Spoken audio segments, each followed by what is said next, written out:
kasing tindi naman ng bagyo ang hit list natin ngayong umaga. Sinagot na ni Liberal Party Standard Bear Maros ang paratang ni Davao City Mayor Rodrigo Duterte na hindi siya totoong nagtapos sa isang kilalang universidad sa Amerika. Halatang na bad trip si Rojas ang hinga ng komento tungkol sa issue. Sinabi ni Digong na peke ang nakuha niyang degree sa Wharton School of Economics sa University of Pennsylvania, UP. UPenn. Ayon kay Rojas, handa siyang magpakita ng mga pruweba sa pagtatapos niya sa Wharton.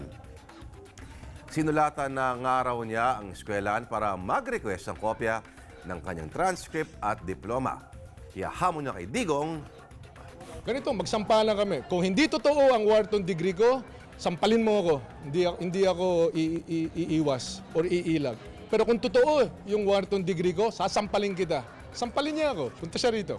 Hindi, punta ako sa Davao. Sampalin niya ako sa airport. Tingnan natin. pak na pak, makikita naman sa online archives ng UPenn ang listahan ng ilang kilalang foreign alumni nito. Dito nakasama ang pangalan ni Rojas. Gayon din, sina dating Senador Raul Roco at dating Socio-Economic Planning Secretary Winnie Monsod.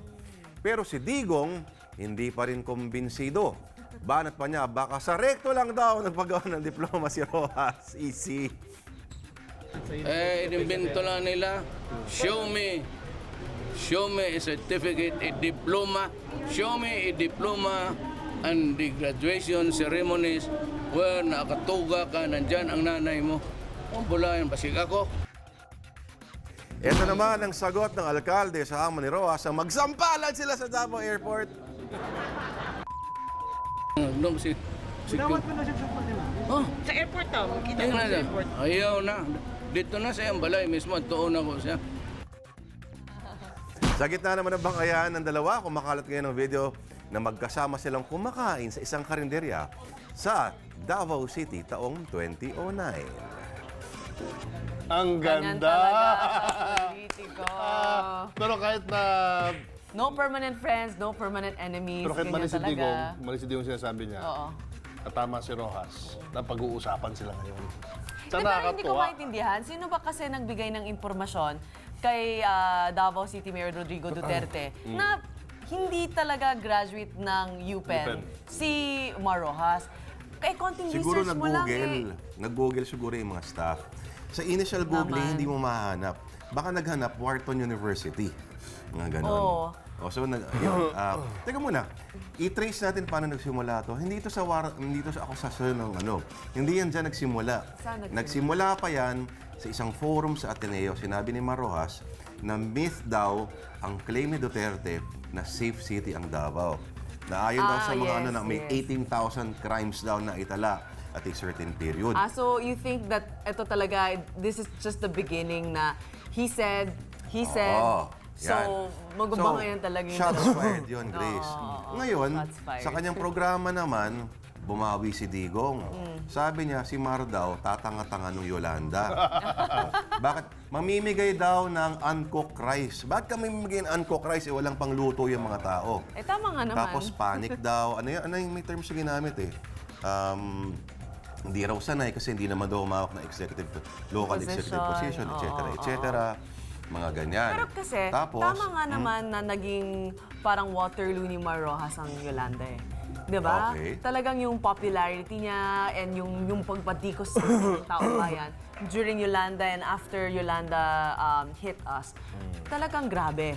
Imagine that magazine cover, that very famous magazine cover of Mar Rojas na Sa pinag-uusap. Esquire, sa Esquire. Oo. yeah, ganun. Hindi, Greetings from Tacloban.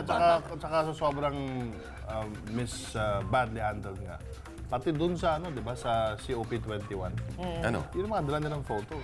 Ay, ganun.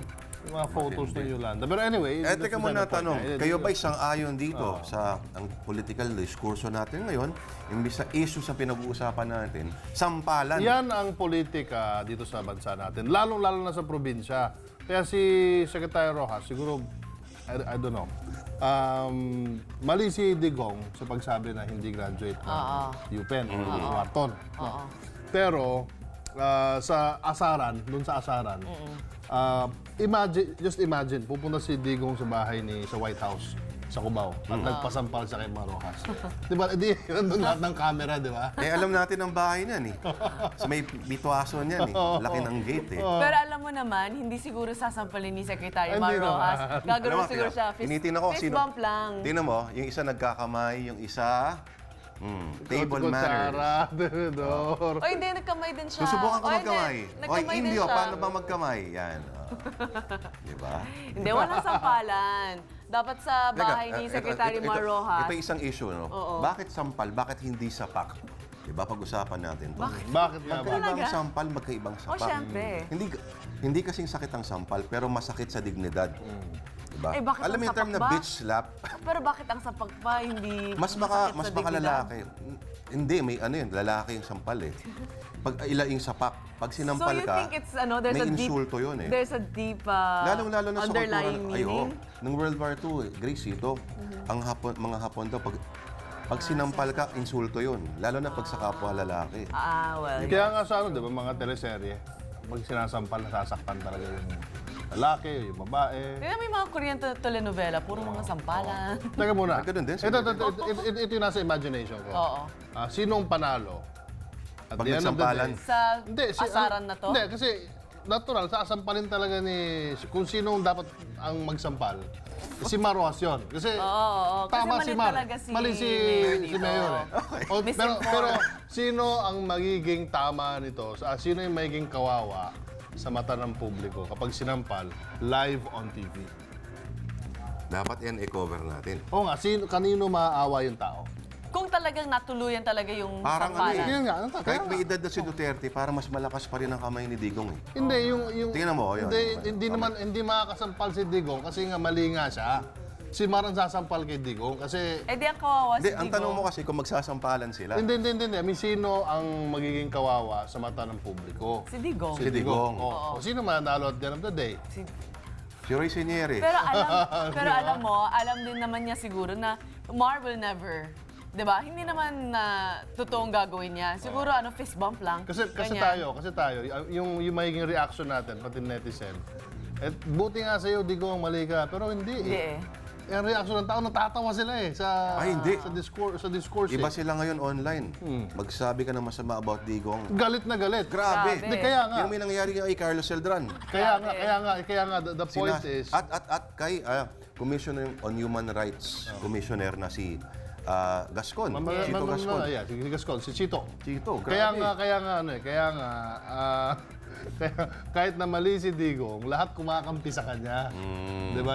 Yun ang point doon. Kaya Parang magaling siya sa Pero pagdating alam mo, doon mo makikita, medyo kabaliktaran ng sitwasyon. Kasi si Mar, minsan, I feel bad for him. Kasi kahit tama yung ginagawa niya, ang Mali pa dami rin. pa rin bumabatikos, ang dami pa rin negative comments. Di ba yung video nga lang na nilabas, ang daming batikos. Saan ka nakakita, di ba ikaw nagpakita sa akin, na saan ka nakakita ng few hundred likes and few thousand dislikes? Hindi lang yon. Yung official, binalik yung official video. Dinisable yung comments. At saka, hindi nga. No, talaga. Ganun kasama?